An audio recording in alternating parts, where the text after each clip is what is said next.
আমার প্রিয় ভাইরা, আমার বন্ধুগণ, আমি আপনাদেরকে কয়েকটা কণ্ঠ শুনে বিদায় দিব, যেহেতু পোস্টারের ভিতরে লিখছে না কি দিব, দিলে কিন্তু আমার হাতে দেওয়া লাগবে, দিবেন তো আমার ভাইরা? তবে আমি মাদ্রাসার জন্য সংক্ষিপ্ত আকারে একটু হালকা কালেকশন করবো, 2-1 মিনিট। তো দু একটা কণ্ঠ না শোনাইলে আমার ভাইরা রাগ করে।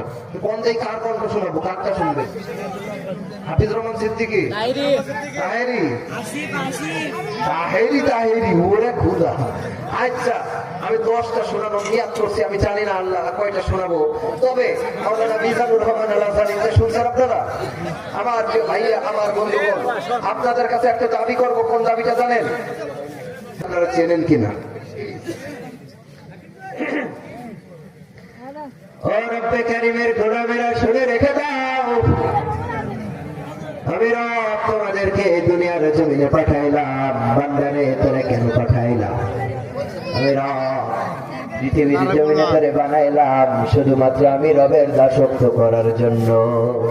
রব্বে কারীম বলে, ওয়া মা খালাকাতুল জিন্না ওয়াল ইনসা ইল্লা লিয়াবুদুন। ও গোলাম, আমি রব কত সুন্দর করে তোরে বানাইলাম শুধুমাত্র আমি রবের দাসত্ব করার জন্য।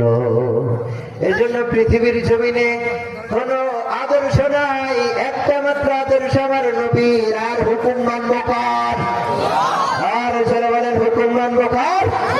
আমার ভাইরা, সমস্ত ক্ষমতার উৎসকে অনেকে আবার ডাক দিয়ে বলে সমস্ত ক্ষমতার মালিক নাকি জনগণ। নাউযুবিল্লাহ।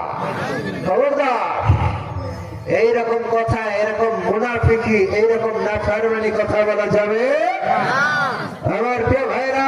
খবরদার, কোরআনের জন্য, কোরআনে যেভাবে রব্বে কারীম আপনার আমার আইন করেছে সেভাবে আপনার আমার জীবন চালানো দরকার আছে না নাই? আমার প্রিয় যুবক ভাইরা, তোমরা যদি আজ সচ্চার হয়ে সঠিক পথের ভিতরে থেকে যাও, আমার মন বলে এই বাংলার জমিনটা সুন্দরভাবে আমরা একটা নুরানি জমিন, এই বাংলার জমিনে উপহার দিতে পারবো। ঠিক কিনা?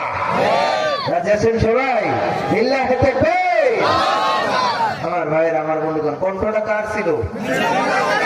মিজানুর রহমান আল আজহারী। হ্যাঁ, তো কি আপনারা কি কালেকশন করতেছেন? তো আমার হাদিয়া দিলেন না তো?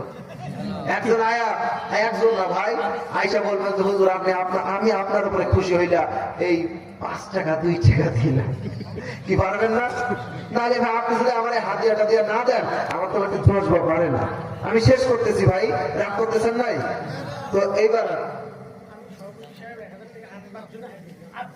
ওরে খুদা লিল্লাহ।